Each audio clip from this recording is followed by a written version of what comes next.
Bergen is one of the most charming places in the entire world, but I think so many visitors miss the real magic here, and I just spent a full month exploring Bergen, so I'm going to share everything that I wish I would have known ahead of time, starting with some common mistakes that tourists make. First one is that I think a lot of people don't recognize the impact that cruise ships have on this city. There are about 8,000 people every single day that get off cruise ships and swarm the city, and that's totally fine. It does have the infrastructure to handle it, but you have to know how to navigate it. These are the main cruise ship ports. So each day people are going to be walking from these ports mainly to this central area where most of the tours are going to be happening. And this is all going to be taking place between about 9 a.m. to 3 p.m. That's going to be the high traffic time for these cruise ship passengers. So it's a great time to go and explore other areas of the city, but not this central area. Next thing to note is I think there are a lot of tourist traps primarily in that centrally located area, but don't worry, there are so many other wonderful things in the city that tourists just miss, so we'll get to some of those in a minute, but just don't make the mistake of thinking that all that Bergen has to offer is in that central hub. That's just not the case, and I'll show you the local areas in just a second. But another mistake that people make is they treat Bergen as a launch pad to go and see the fjords and other nature in Norway. And there's nothing wrong with that, but accept Bergen for what it is, which is a city full of charm and so many students, and it's got this slow pace, but this lively energy. There's art everywhere. There's a moody atmosphere. It's just so unique. And I think too many people make the mistake of saying, hey, I'm going to see Bergen in a day, then I'm going to go do my other stuff. And gosh, if you have the time, this city deserves more of your time than you realize it does. So keep that in mind and accept it for what it is. Another mistake that I learned the hard way is the rain. Everybody expects it to rain a bit in Bergen, but I don't think people understand just how quick a storm can move in, and it's not always just a light drizzle. I got caught in some pretty heavy storms, so always be on the lookout, check your weather app, have an umbrella, and just be prepared. I don't want it to ruin your vacation. Another mistake is don't only leave yourself time during the day. Once the sun goes down, gosh, this place just has a different type of charm at night. Go and sit by the water. All the cruise ship passengers will be back on the boats, and there's just a special type of charm at night here. You're completely safe to walk around, and it's beautiful, so don't rob yourself of that opportunity. And also, make sure that you don't underestimate the hills. I heard it multiple times from people saying, oh my gosh, I didn't realize how hilly it is. And yes, the hills really are steep, and they're kind of scattered throughout the city, so you need to be prepared for that, have proper shoes, and it's often those residential areas that are most charming to walk through that have the most hills. And yes, walking really is the best way to get around the city, but because you're going to be in those residential areas when you're exploring the neighborhoods and chasing all that charm, recognize that the locals really do put up with just a lot with all of the tourism that's here, so just be mindful of that, especially in those summer months where the sun stays up really late and it can be easy to lose track of time and not recognize, oh, it's pretty late and the locals are probably trying to sleep. So thanks for your help on that, and locals, thanks for putting up with us. Another mistake that a lot of folks make is they just don't realize how high effort and how expensive day trips can be, especially the fjord cruises. So of course you can do them through the tour groups. That is going to be the high cost route. If you are looking to save money, I'd highly recommend downloading the VY app. It's going to allow you to book trains throughout the country, and it's a breeze. And if you want even more freedom and you want to rent a car, I do always use a place called discovercars.com. It's just going to be the cheapest rate. Don't expect anything fancy, but hopefully it'll save you a few bucks. So yes, go do those fjord cruises, go do your day trips. But for the rest of the video, I'm really going to focus on Bergen because, like I said, this city has more than enough to keep you entertained, and you just don't need to spend $1 million while you're here. So starting with the food scene here is incredible. Yes, it is expensive, and you do want to make sure that you have reservations, especially at some of those nicer restaurants. And I'm going to give you a highlight of some of my top spots, but if you want all my recommendations, I made a free digital download guide that has not only just all the food that I'm talking about, but also all the spots that I'll mention later on. So it's completely free. You can scan the QR code or download it down below. Tons of information in there. I hope it helps you on your trip. But if you're looking for best coffee spots around town, there's a spot named Lum, and this is great because it's in a little bit more of a local area. You're going to get a lot of university students here. Good coffee, cozy atmosphere, can't really go wrong. If you're looking for more just like top vibes, like a cozy environment, oh, Noble Bopal is is the spot to be. I absolutely love this place and love the name Noble Bopal. How fun is that? It's just a super charming spot. Great vibes, lovely staff, very local area of town that I don't think you're going to be disappointed to visiting if you're chasing those local vibes. But if you're looking for like that high quality coffee, then the Bergen coffee roaster, they've got a pretty unique atmosphere. There's just a ton going on over there, a good outdoor seating option. Again, really high quality product and always filled with locals, so it's a great spot to keep in mind. But moving into restaurants, my absolute favorite is a spot named Lola, and this spot is just incredible. Really cute and charming, just like cozy vibes. While it isn't cheap, it is definitely one of the best values in the city, so I highly recommend them. Go show them some love. But if you're looking for a more affordable option, specifically a lunch option, check out Landmark. Just great value for what they provide.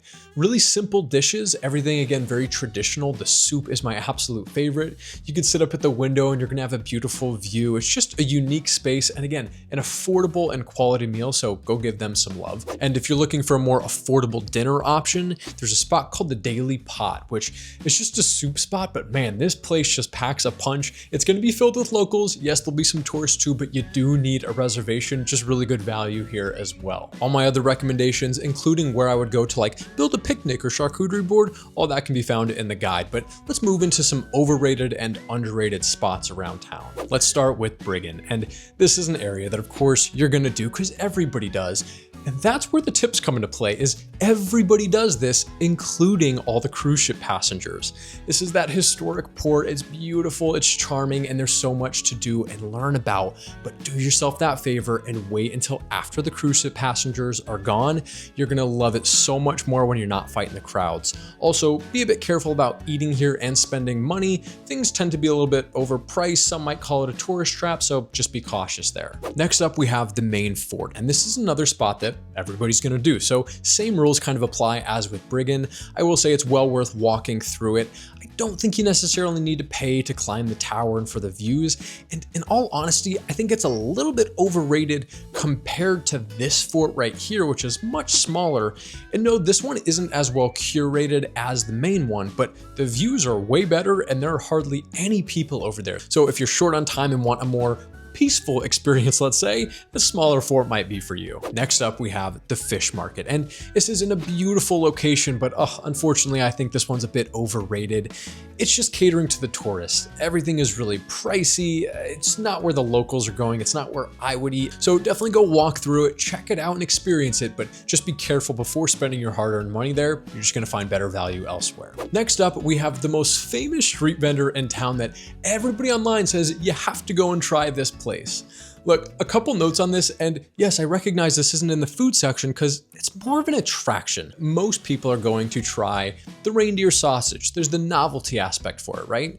It's in that touristy area of town, so you will deal with quite a few lines. It's completely up to you. I enjoyed it, but don't feel like your trip is incomplete without it. Next up, we have Floyen, and this is just a beautiful area. You're gonna get unbelievable views, and while everybody already knows about this spot, it is definitely underrated, but there are a couple really important things to note about it. First is that most people take the funicular up, but you can actually hike it. It takes about an hour and it is steep, but it'll save you that steep price of the funicular. Now, if you do want to use the funicular to get up there, which I don't blame you, I did, there's a money saving trick here. When you stand in line to buy your ticket, you'll notice that there's kind of two lines at the end. One is where you'll go and talk to a real person, and the other is a self-service kiosk machine. The self-service kiosks will actually save you a few dollars. They charge you a fee to talk to a person. They don't really advertise that, so just be aware of that. Next up, which is definitely underrated, is Bergen, which is this lake that is up on top of Floyen, but a lot of tourists just completely miss. They don't realize that if you walk 10 minutes, you'll stumble across this lake, and oh my gosh, they have canoes that are completely free, and it is beautiful. One of the best experiences we had in all of our time in Norway. So get up there, go out on the water, have some fun, and just don't make the mistake that so many tourists make of thinking, oh, Floyen is just about the views, no, there's other stuff to do up there as well. Like there's beautiful art throughout the forest. Like it's a gorgeous and well curated place, so it's well worth your time. Next up, we have Bergen, and this is such a unique experience. It's definitely underrated, and this is an open air museum. Think of it as kind of like a preserved little area of town where they have actors and actresses acting like the old Norwegians would have. Everything is in its original state. It's beautiful. You get to walk through town and walk through the buildings. It's very interactive, a really fun experience, and it is far enough from the tourists where it's just a peaceful part of town to visit. Now, do know it takes a bit of effort to get out there, but if you like interactive experiences, you're gonna love it. It's gonna be well worth your time. Next up, we have Nordnes Sea Bath, and guys, this is the most underrated place in all of Bergen in my mind. It is spectacular. You will need to pay to get in, but it is such a fun experience because you get a part of the local culture. The sea bath is over 100 years old and has always been a local hotspot. You have a swimming pool, you got diving boards that go right out into the sea.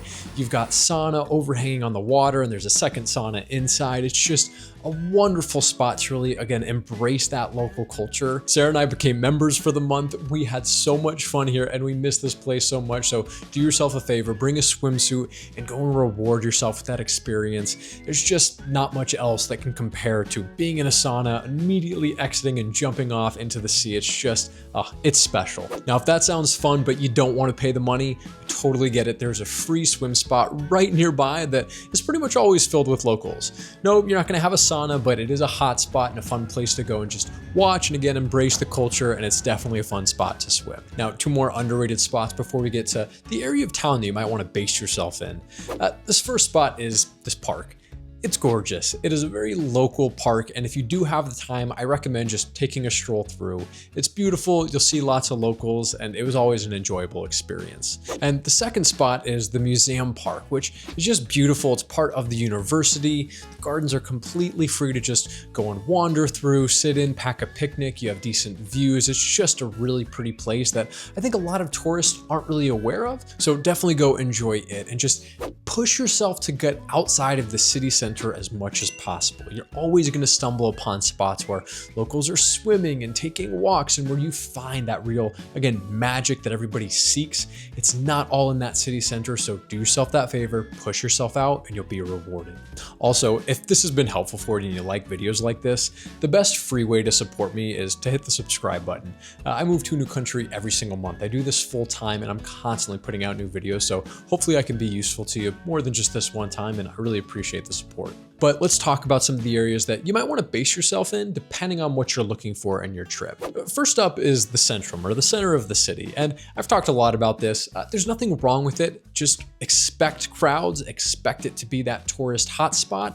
You're going to find a lot of the modern infrastructure here, good shopping. It's very comfortable. It's not where the magic to me is, so I wouldn't stay there. But if you're in town for a short period of time and you don't mind paying the higher prices and just want convenience, it's a great option. Next up, we have Bergen, and we've touched on this area as well, and it comes with a lot of the same pros and cons as the center, except for, rather than being modern, it's that more historic charm. But again, for me, a bit too touristy. You're going to be fighting the crowds. It's not my top place, and you will pay premium for being there. Next up, we have Danmarksplads, which this area is actually further from the center, and there are some budget hotels over here that cater to the Westerners, so a lot of people end up staying over here. There's nothing wrong with it. It will save you some money, but do note that the downside here is you're probably going to be relying on public transit getting to the center. So just ask yourself, are you comfortable making that trip?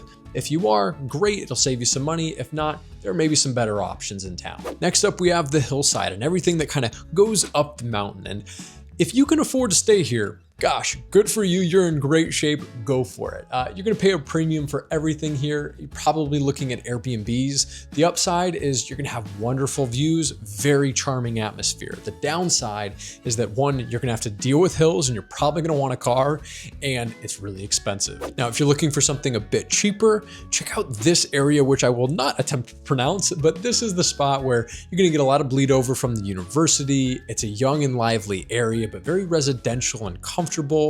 It seems to be one of those areas that is kind of in the middle of everything. You're close, but not that close. It's expensive, but not that expensive. You have good local culture, but you're close to the tourism infrastructure. I got no issues with this place, but it's not my top option. The top option is Nordnes, and this is where I actually stayed in Gosh. It's just a beautiful area of town, so charming. Yes, you will get some tourists going to the aquarium and over where that sea bath is that I talked about, but it's just beautiful. It's residential. You're basically going to be looking at Airbnbs over here. There are a few hotels as you push closer to the center of town, but we absolutely loved our time over here. It was so charming, and it's definitely where we plan to stay again in the future. Now, one other quick mistake to avoid is if you're going to be taking the train to Oslo, which you definitely should do, it's beautiful, book on the right-hand side because most of the scenery is going to be on that right side, and gosh, it is gorgeous. And if you are lucky enough to go to Oslo, check out this video right here because I spent a full month there and made a lot of mistakes and learned tons. Or if you just want my unfiltered thoughts on Norway, you can watch them right here. I hope all this was helpful. I hope it makes sense. If you have any questions, leave them in the comment section down below, and we'll catch you guys next time.